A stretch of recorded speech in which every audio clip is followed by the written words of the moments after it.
Hello everyone. Today we're going to continue on our discussion on linear functions. And now that we define what is a linear function, one of the most important questions that we want to answer right now is if we do have an linear function and we apply it to a vector x to get a result, is there some way to undo that process? As I already told you before, mathematicians, they are sometimes paranoid. When they do something, they want to know is there any way to undo it in case they screw up. So it's natural to say that if I define a linear function, is there some way to undo this function? So essentially what we're looking for is the inverse of a linear function. And does it exist? And if it does, how do we find it? But unfortunately, before we can actually talk about inverse of a linear function, we have to talk about something else first, because we actually define inverse through this. So the next thing we have to talk about first, before we actually can try to figure out what inverses would be composition of functions.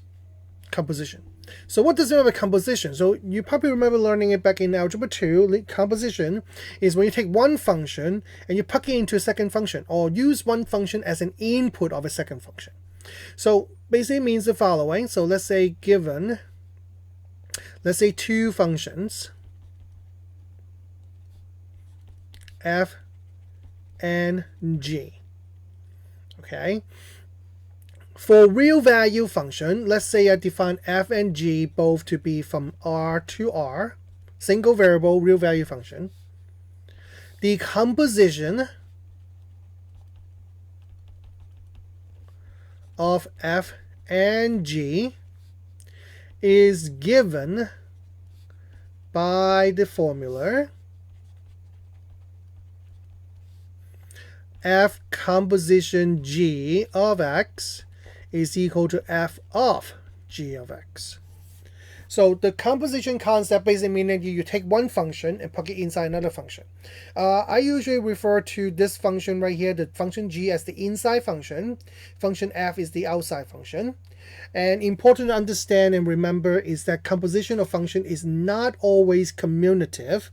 And therefore, if you reverse the order of the inside and outside function, you will likely get a different composition. Now, of course, for us, we want to talk about multivariable function. So what will happen to multivariable function? So for vector valued function of several variables, the concept is exactly the same, except we now have to pay attention to dimension.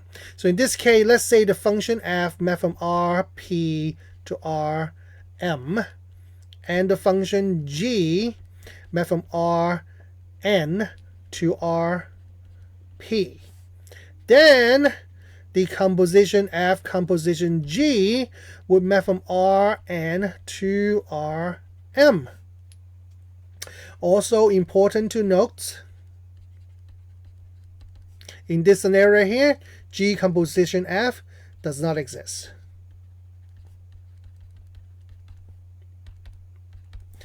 Because g composition f, the dimension would not have worked out. So in this case, look at the idea is that function g met from Rn to Rp, the range of g coincide with the domain of f, and therefore allow me to plug g into f. Now, if I do the composition of g composition f, then you find out then it's not going to work, because f have an output of Rm, and Rm, vector in Rm is not the same as a vector in Rn, unless n and m are the same, of course, but here we assume that they're to be different numbers. Then therefore the composition would not have worked out in this direction. Okay, so be very careful in this case, that you have to make sure you pay attention to dimension.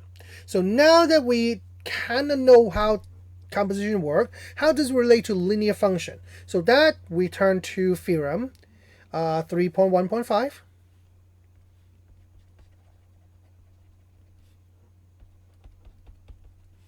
which states the following. Let's say we have a function f that makes from Rp to Rm, and let's say we have a function g that met from Rn to Rp. And let's say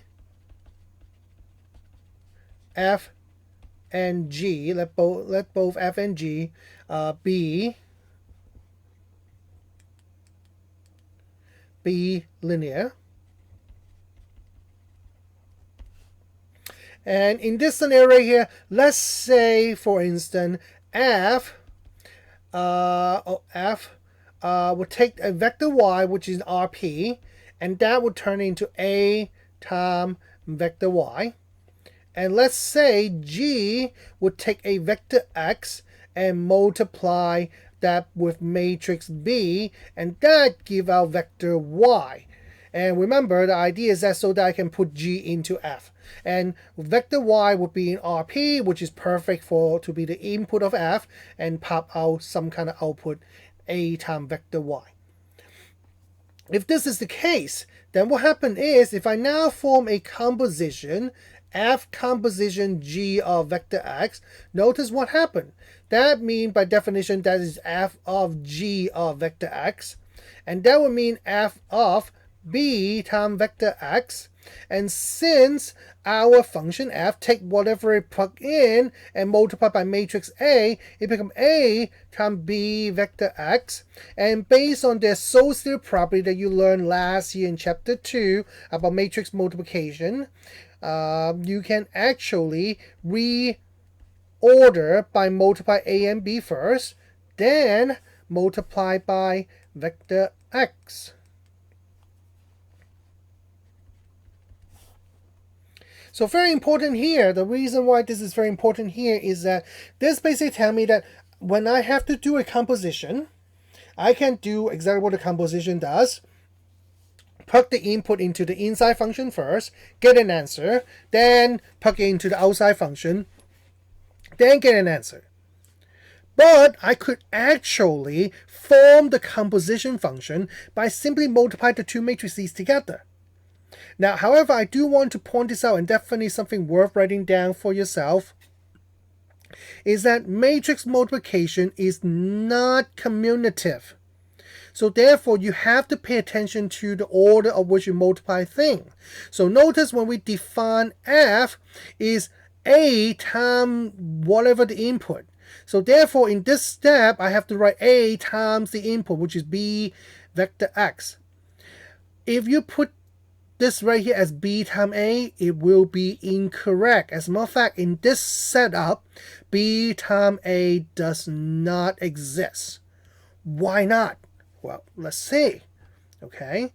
Notes the following. Remember that a linear function can always be represented by a matrix in a matrix form, and the matrix we use must satisfy the dimension that will make the function make sense. So in this case right here, notice the following.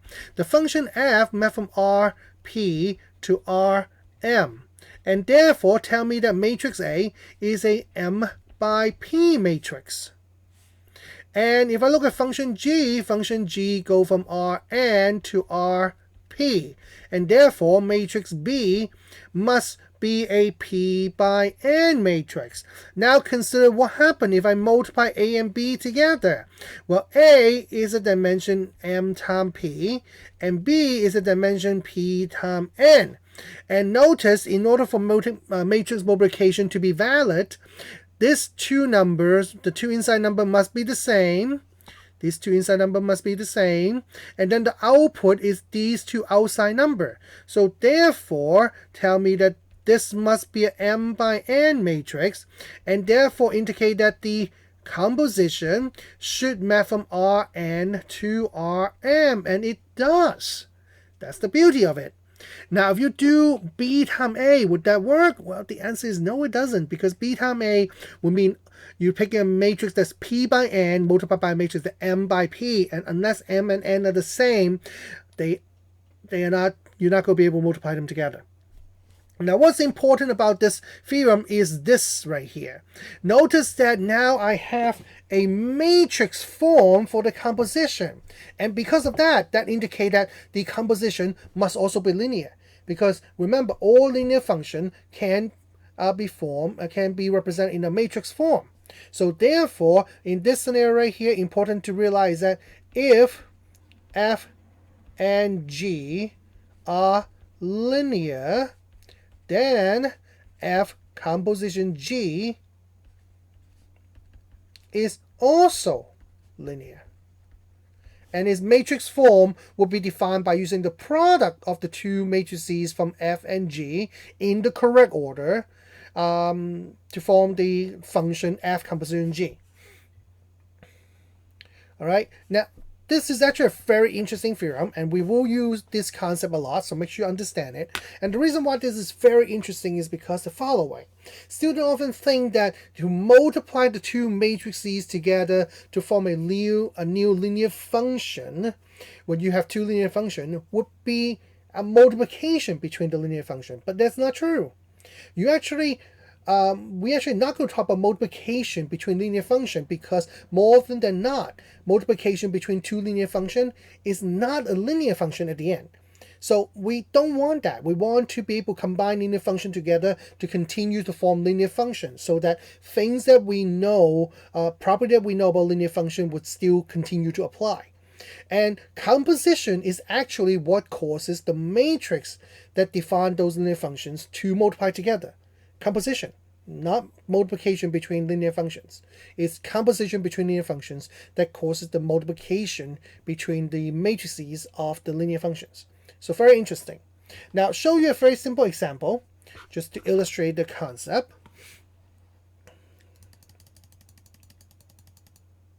So let's try this one, okay? So let's say we're given a function f of xy, which is equal to 1, 2, -1, -4 times xy.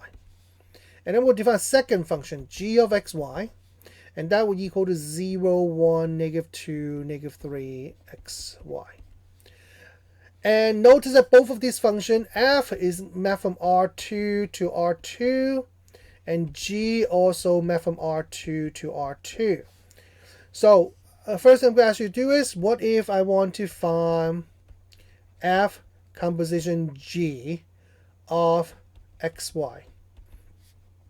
Then according to theorem 3.1.5, that would just mean we have 1, 2, -1, -4 multiplied by 0, 1, -2, -3 of xy.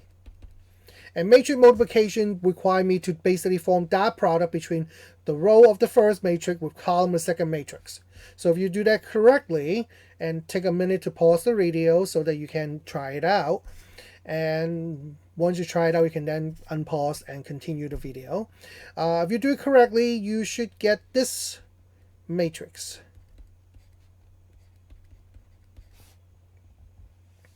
And now, important to understand is that when you form the composition the other way, you actually don't get the same result. Number one, if a composition can be formed one way, like f composition g, it's not guaranteed that it can go from it to form the linear the composition g composition f, because it really depending on the dimension. But it shouldn't come as a surprise to you that if you have two linear functions that have the same domain and range, then therefore they will form square matrices. Then it would be allow you to multiply both direction. Then you'll be able to form the linear combination, form the composition either direction. But with that being said, the composition might still be different. Okay, they could happen to be the same, but more likely than not, they will be different. So in this case, I'm going to do just that. I'm going to do a composition G, composition F, just to see what they look like. And we expect it to be different answers. So once again, if you want to pause the video, you can, and then finish the problem and then check. You should get this as an answer. And note, in this case, even though the composition exists both ways, they are definitely not the same. Now, here's an interesting question I want you to figure it out. And if we have time, we can definitely go over this in class. But I do want you to try to figure out, and then definitely feel free to ask some of your classmates for help and check your answers. This will test you on how well you like your Algebra 2 trigonometry class. So hopefully you like it back when you learn about it. So here's what I'm going to ask you to do. So remember that we learned something called the rotational matrix that will allow us to rotate a vector around the origin a certain degree. So suppose I have function f basically rotate vector x angle A around the origin. So A is the angle of rotation here. And suppose I have a second function g that will rotate the vector in an angle b. So this would rotate a vector, given vector, by angle b around the origin. Then now think about it. What if I do a composition between them? What if I do a composition? It actually doesn't matter. In this case, it actually doesn't matter which way you do the composition. So how about, what if I ask you to do a composition, f composition g of vector x? What would happen? So now, before you think about what would happen with all the matrices and blah, blah, blah, blah, blah, just think about geometrically. If I have a function that rotates a vector, let's say 12 degrees, and I have a second function that rotates this vector, I don't know, 15 degrees. So if I do a composition between both of them, what would happen? So basically what would happen is that, meaning I would take the vector and rotate 15 degrees first, that's the inside function, and then rotate 12 more degrees next. And so if I'm thinking about this correctly, that would tell me that this basically tell me you're rotating 27 degrees, the sum of the two. So now comes the big question. If I define rotation using the rotational matrix, f is rotation A, angle A of x, and g is rotation angle B of x, of vector x. Then if I do a composition between both of them, then mathematically it should make sense that it would form this. If I form a composition between f and g, in this case, I basically just rotate vector x first by b, then by a. And so it will rotate a total angle of a plus b. The question is, does the math support that? See, here, these are something very important that you have to understand. Math is man-made. We, mathematicians, created math as a internally consistent system to describe what's happening around us. So in this scenario right here, if I rotate something b degrees first and then rotate the result a degrees, I should have a net rotation of a plus b degree. The math should support that. And if the math doesn't support that, then that means our system is now not internally consistent. Something fall apart, and that's not good. Okay? So therefore, you should be able to use your math to show this statement is true. So go ahead and give it a try and see if you can figure this out. And you will need to use trigonometry, as I said, so try. And we can definitely go over it in class. All right? So now the next thing, the last thing I want to talk to you about would be the following. So now that we have composition, then now we can actually talk about things that I want to talk about. And that would be inverse function. So if I have a function, a linear function, is it possible for me to form an inverse function of it? So let's go and give it a try to talk about this. So let's see, we call a function can have an inverse function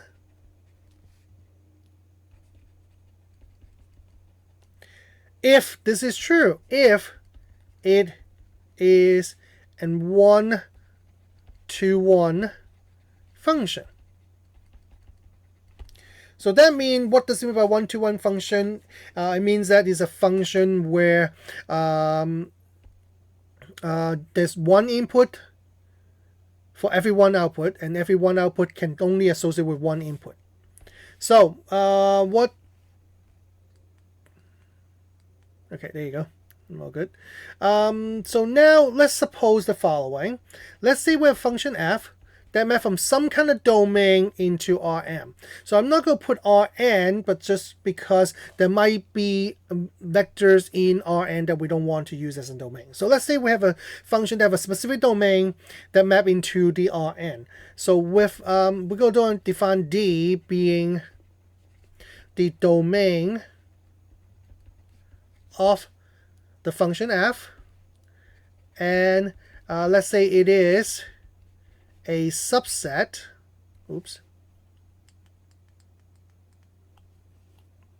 it is a subset of Rn. So therefore we're still putting a vector in Rn into the function f. We just might not use up every single vector in Rn. And let's say function f of the input vector x give out vector y. And in this case, vector x would be in Rn and vector y is in Rm. Let's say that function f is 1-to-1. Of course, later on we'll learn about how to determine that a function is 1-to-1. But let's just say function f is 1-to-1. Then we can actually define the following. Then we can define the inverse function of f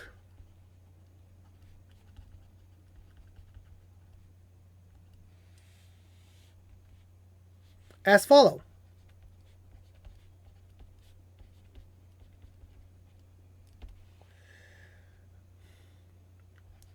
F inverse would map from f to Rn, where f is the image of f in Rm. So therefore, f is a subset of Rm. And two things is true. Number one, if I take the function f and I plug in the inverse of f, they undo each other. Or if I take the inverse of f and plug in the function f, they undo each other. Now notice that in these two scenarios, because this one we're plugging in the inverse of f, and the inverse of f has an input of vector y, then therefore that get plugged into x, that get plugged into f, and that's the reason why the output is vector y. Okay, maybe I'll write this here, that will help you out. In this case, f inverse would take vector y and pop out vector x. There you go, much better. Okay. Something very important that I want to point out, since this property is right here symmetrical, therefore imply that this must be true. If f is linear, then f inverse is also linear. So forming inverse function maintain the fact that the function is linear, which is very important for us. So now come the next question. How do I form the inverse of a linear function? And I think some of you can probably already guess how we're going to do it. So 3.1.6, theorem 3.1.6. So which states the following. Let's say given a linear function f of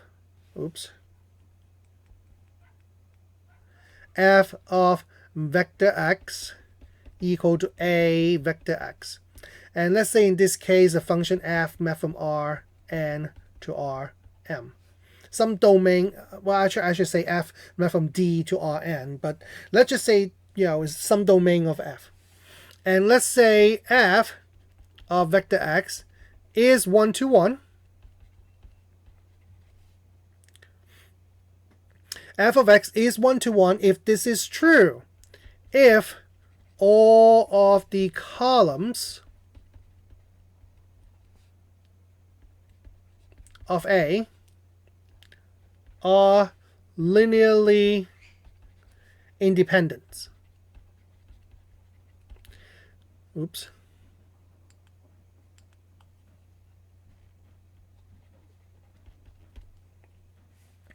And this is also more important. If A is a square matrix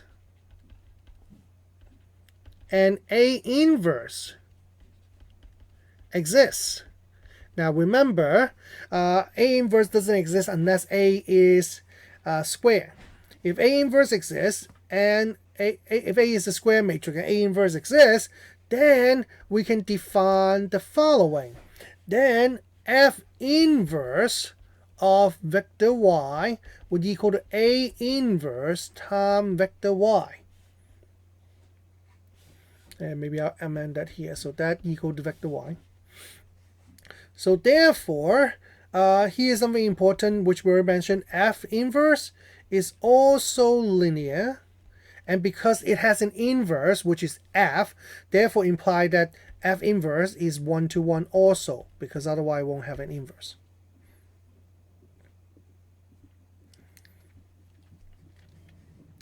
Now, and it's not hard to see why that is the case, because if I want to make this to be a true statement, notice what happened.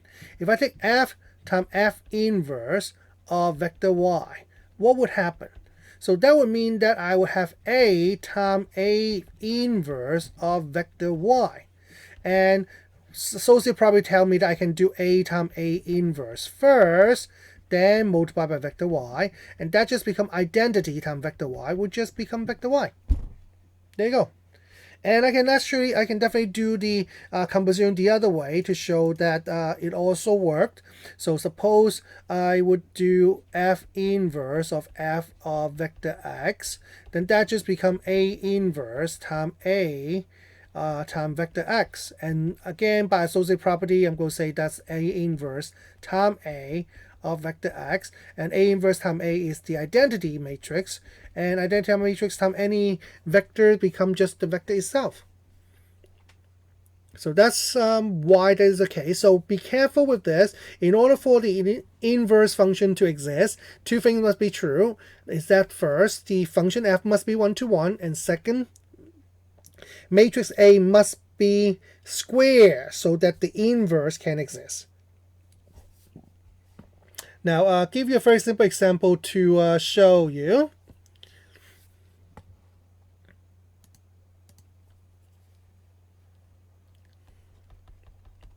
Okay, suppose let f of xy equal to 1, 3, 1, 4 times xy. Okay, so first question is A, is the function f of xy 1, 2, 1? So to answer that question, that would imply that we have to know the columns of A of the matrix, they linear independent. So for two vectors, it's actually very easy to determine whether they're independent or not, and that most likely will be what you have to run into. For now, we will later on talk about better ways to determine whether whether a matrix is 1-to-1, whether the columns of a matrix is linear independent or not in a later section. So we'll go more deeper into it. But for now, we can easily understand that these two, matrix A is 1-to-1 because the following: the vector 1, 1 and the vector 3, 4 are not multiple, meaning that 1, 1 does not equal to some constant times 3, 4, no matter what that constant is. And because of that, we know that f of xy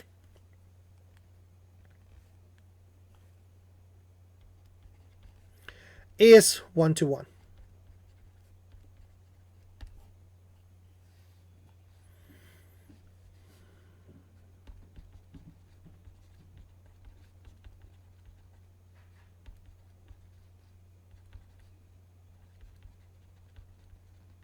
If they're not multiple, they're linear independent. B, how about we find F inverse? Oops. Find F inverse.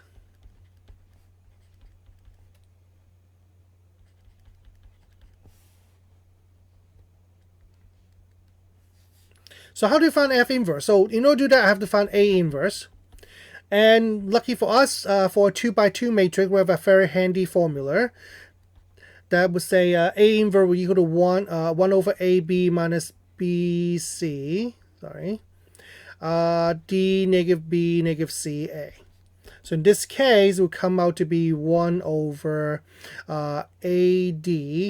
So that will be 1 times 4 minus 3 times 1.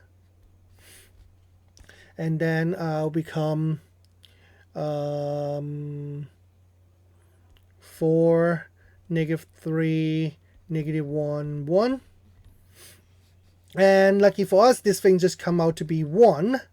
So we can just 1 times 4, negative 3, negative 1, 1. So it just become 4, negative 3, negative 1, 1. So that's my A inverse. And so now I can define F inverse. F inverse of xy would simply just equal to 4, negative 3, negative 1, 1 times xy. And what I'm going to ask you to try out is the following. Take a minute to think of a vectors in R2 that you like. It can be any vectors that you want. I would suggest pick some nice integers. Positive or negative is okay, but don't make it decimal and stuff. That just make it harder for yourself. And take that vector, and then what I'm going to ask you to do is plug it into function f to get a result vector, and then take that vector and plug it into f inverse, and you'll see that it revert back to the vector that you choose. And you can do the same thing the other way, and you take the vector that you choose and plug into f inverse first, and then whatever result you plug into the vector function f, and you find out that it will also revert back to the vector that you choose before. And now we're at about 32 minutes, so I'm going to just give you one last problem to try out. So once again, this one you can try out by yourself, and then we can go over the answer in class. So this one will be the same thing if we're relating to rotational matrix. So suppose we let f of vector x equal to r rotational matrix R of theta of vector x. What I want you to do is to show that f inverse of x would equal to, so take a minute to think, if function f rotate a vector theta counterclockwise around the origin, then what should the inverse of it be? Well, simple. The inverse of it would just be rotating the same angle but clockwise. And therefore would be this function. Show that this is the inverse of that function. Okay, and there are multiple ways to do that. You can definitely show that by just showing the composition work in both ways. Or you can, because rotational matrix is a 2 by 2 matrix, you can just simply use the inverse formula and just show that come out to be the same as r negative theta. Or any other ways that you can think of it, and definitely try to do that. And once again, talk to your classmate and compare answer and figure it out, and we'll talk about it tomorrow during class. All right, that's it for today, and that's actually the end of 3.1. So next video will be we'll start on 3.2. All right, talk to you guys later. Bye.